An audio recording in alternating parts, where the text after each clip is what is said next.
Dana, let's talk about the legacy that Lautenberg leaves behind. What will he most be remembered for?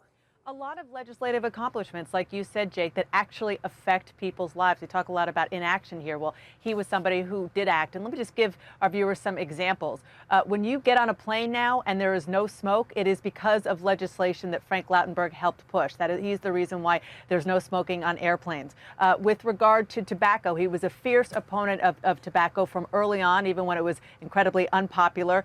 He helped to, again, make sure that there was no smoking. And alcohol as well. He was mainly responsible for helping to curb drunk driving by having a national standard blood alcohol level of 0.08. And also, he helped make sure that the drinking age was 21. So those are just some parts of the law that he really helped push that, as I said, really do affect people's lives.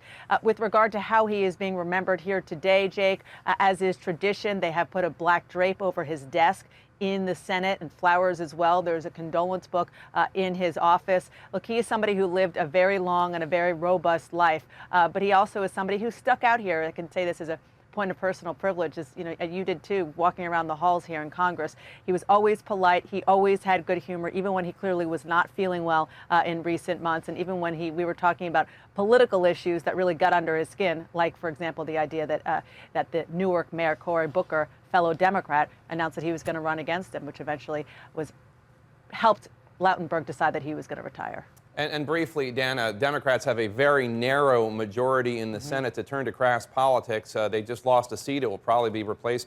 The senator will probably be replaced by a Republican. Walk us through the options that Governor Chris Christie has right now. It's pretty complicated.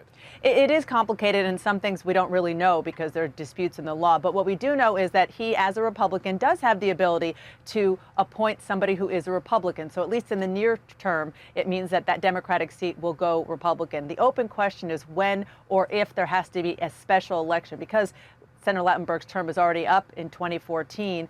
It is possible that Chris Christie could argue that there doesn't have to be an election until then. That would not be what Democrats would prefer, because that would probably keep a Republican in the seat for a year and a half. But also Democrats are going to probably say there must be a special election before that. So that is still in dispute. As you said, it is quite complicated. Very interesting to see who Chris Christie appoints to that seat. Thank you so much, Dana Bash.